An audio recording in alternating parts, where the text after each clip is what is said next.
Rod Tate just texted.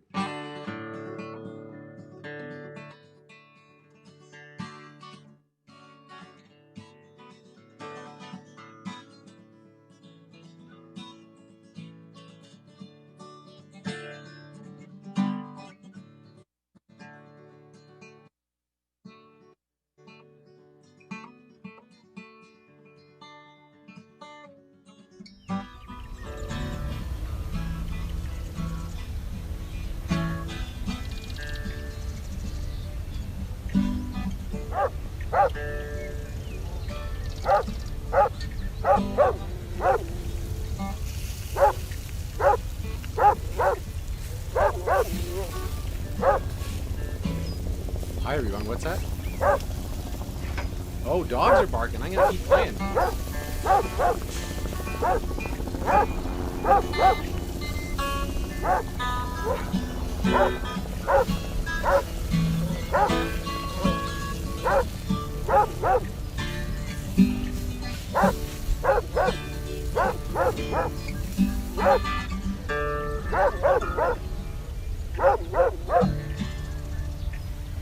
Well, hi everyone.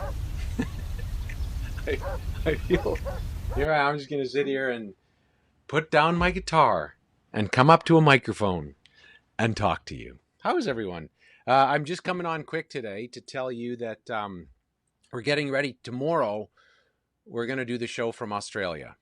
Well, at least we're going to try to connect with some folks, a family in Australia and a family in Calgary. That's our family, and do a show that way. So that's tomorrow at during our happy hour show at 4 o'clock, and we're just getting that organized. So it's going to be a great show, and everyone will be here for that one. If you're curious about, is it anybody you know from Australia? No. Well, if you're a singing fan, maybe, but we'll see. That's just my tease.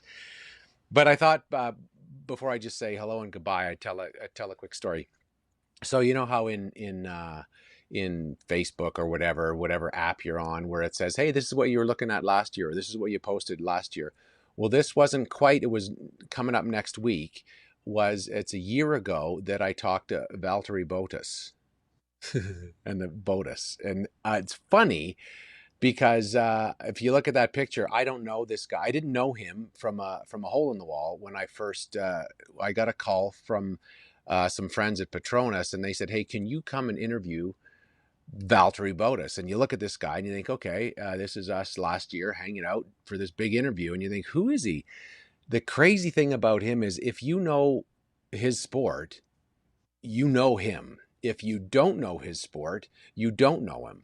But he's huge. And when they said he was going to be coming to Calgary because I'll tell you what he does. He's a Formula One race driver. And you're probably saying to yourself, Dave, you must love the Formula One. Well, the truth is, I knew very little about it.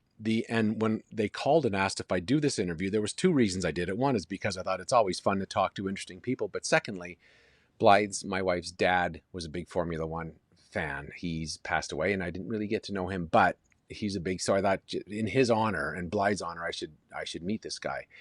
So he's in the news right now because in Formula One world, which maybe you know nothing about, or maybe you know lots about, he drives in the same team as Tyler Hamilton. Tyler Hamilton. Is it Tyler? Is he the cyclist? Okay, what's Hamilton's?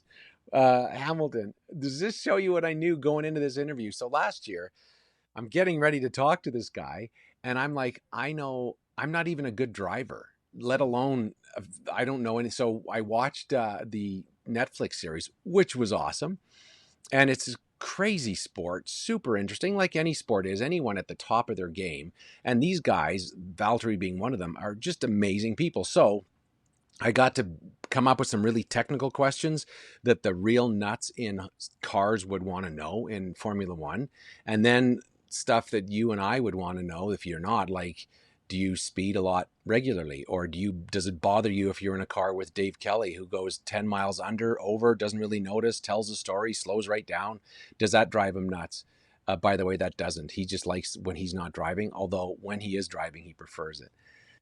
But now here he is in the news because there's a huge shuffle in Formula One drivers. The thing that blew my mind about him and about his world There are 20 Formula One drivers or Formula One seats in the world. There's only 20 seats. There's 10 teams, two drivers each. So that means in order for him to get to where he did, he's one in a gajillion, because there's just the chances of making it in that sport to the top are nil. There's hundred, there's a couple of hundred hockey players ish. There's a couple of hundred football players. There's 20 Formula One drivers.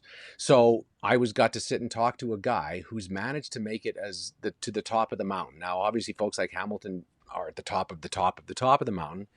But it made me realize now he's sitting with his management team and he's wondering who he's going to drive with, because there's all this shakeup. And everyone, you realize, even at that level, all of us are trying to figure out, where's our job? Is there a job? There's no audience. How is this going to work? Everyone's life is jumbled, including his. Now, he's making billions of dollars while he's jumbled. Well, maybe not billions, but making more than I am, or many of us are. But it made me think, you don't know what's going on in people's lives. All of us are trying to get our way through this. And I was thinking the other day when people were saying, we're all in this together. Sometimes it's hard to feel that. Sometimes it's hard to go, are we really all in this together? No one's come knocking on my door to say, are you really okay? Because we're here for you. But the truth is, I hope you're feeling that there are people out there who care about you. I hope you're calling people if you need to, if you're not sure what to do with yourself or you're bored or frustrated. The only thing that has helped me is phoning people and meeting people and Zooming people. So it's worth it. And Valtteri, I know he's probably watching this just going, thanks for chatting about me, Dave. But the truth is, he's going through, what am I doing with my life? Just like everyone else is. And maybe just for today, we can take a snow day on what are we doing with our life and just go, let's just have today. Whatever today is, let's be in it. Let's breathe together and let's go forward and make the best choices we can with whatever we know today. And if we can, just get through it. So this is our snow day for worrying about the big picture, because Valtteri doesn't know what he's doing and he's at the top of his game. How should the rest of us know? So it's okay. If you don't know, it's all right. Today, let's just be here. How about that? And now I'll talk about tomorrow. Tomorrow's going to be fun. We're going to Australia. It's at 4 o'clock Calgary time when we're having our happy hour party game show. Spectacular, and it's going to be great. And I'll see you then. Have a great, great day. Now I'm going to pull out my guitar and I wonder what I'm going to do. I don't know. This is what happens when Russ says real work to do, and I'm like, all right, I'll just do it.